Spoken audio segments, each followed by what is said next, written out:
প্রিয় শিক্ষার্থীবৃন্দ, সবাই কেমন আছো? আশা করি সবাই ভালোই আছো। আজকে আমি তোমাদেরকে যে তোমাদের পাংচুয়েশন অ্যান্ড ক্যাপিটালাইজেশন সম্বন্ধে আমি তোমাদেরকে বুঝাবো, ঠিক আছে? তো সেটা আমি একটু আগেই বুঝিয়েছি, তোমরা তো জানো। তারপর আমি আজকে আরেকটু রিভাইজ করে দিচ্ছি, জাস্ট একটু ইন্ট্রোডিউস। হ্যাঁ, আচ্ছা। এই ক্যাপিটালাইজেশন এবং পাংচুয়েশন করতে গেলে আমাদের যেটা লাগবে সেটা হলো যে কি, প্রথম আমাদেরকে বুঝতে হবে যে কি আমরা যে এই পুরো অর্থটা বুঝতে হবে, তাইলেই তুমি বুঝতে পারবে যে কোথায় তোমাকে থামতে হবে, কোথায় তোমাকে ফুল স্টপ দিতে হবে। হ্যাঁ, ক্লিয়ার এটা, ঠিক আছে? তো সেই ক্ষেত্রে আমি এখন যেটা করব সেটা হলো যে তোমার এটা কিন্তু দেখো এসএসসি 2025 এবং এসএসসি 2025-এর ব্যাচের জন্য, হ্যাঁ, ঠিক আছে? এবং সবার জন্য এটা তোমরা শিখতে পারবে। তাহলে পাংচুয়েশনের যে জিনিসটা সেটা হলো পাংচুয়েশনের মধ্যে কতগুলি কী আছে, চিহ্ন, এলিমেন্ট আছে। এই এলিমেন্টগুলিই তোমাকে বুঝতে হবে, তাইলেই কিন্তু তুমি পাংচুয়েশনটা ক্লিয়ারভাবে বুঝতে পারবে। তাহলে পাংচুয়েশন অ্যান্ড ক্যাপিটালাইজেশন নামে তোমাদের গ্রামার একটা পার্ট আছে, হ্যাঁ, এটা পরীক্ষা অবশ্যই আসবে এবং আসে। প্রথমে আমরা দেখি যে ফুল স্টপ। আচ্ছা, ফুল স্টপটা কি? ফুল স্টপ হলো এই যে দেখো ফুল স্টপের চিহ্ন, তারপরে এটা আশা করি তোমরা জানো, তারপরে আমি আর একটু দেখে দিচ্ছি। হ্যাঁ, ফুল স্টপ, তারপর দেখো কমা, হ্যাঁ, কমা তোমরা জানো। তারপর দেখো ইন্টারগ্রেটিভ সাইন, ইন্টারগ্রেটিভ সাইনটা তোমরা সেটাও জানো।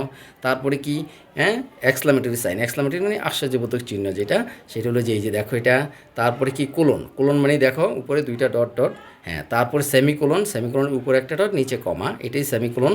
তারপরে কি, তারপর হলো তোমার ইনভার্টেড কমা। ইনভার্টেড কমা মানে বক্তার বক্তব্যটা যেটার মধ্যে থাকবে সেটাই কিন্তু ইনভার্টেড কমা। এটা বেশিরভাগ ক্ষেত্রে দেখবা যে তোমরা ন্যারেশানে কিন্তু আমাদের ইউজ করা হয়, হ্যাঁ, ঠিক আছে? তারপর হাইফেন, হাইফেন সম্বন্ধে তোমরা জানো।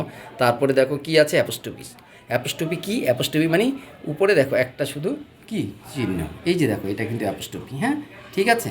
তো এখন দেখো এই যে চিহ্নগুলি যদি তোমরা জানো তাহলে কিন্তু তোমরা ক্যাপিটালাইজেশন এবং পাংচুয়েশনটা ক্লিয়ারভাবে জানতে পারবে। যেমন বক্তার যে বক্তব্যটা বা বক্তা যে কথাটা বলছে সেটা কি, সেটা কিভাবে থামতে হবে। যেমন সে আমাকে বলল, মানে he told me that, he told me what's your name. দেখো তাহলে হি টোল্ড মি এখানে কিন্তু কি হয়েছে, কমা।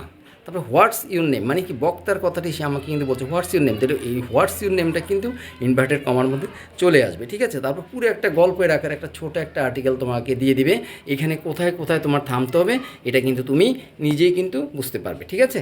ওকে, তাহলে এই যে ক্যাপিটালাইজেশনের যে চিহ্নগুলি তোমাদেরকে দেখিয়ে দিলাম, এবং এই ক্যাপিটালাইজেশন তোমার পরীক্ষা অবশ্যই আসবে, যাতে করে তোমরা সুন্দরভাবে হ্যাঁ দিতে পারো। তাহলে সেখানে কি থাকবে, পাংচুয়েশন অ্যান্ড ক্যাপিটালাইজেশন, ঠিক আছে?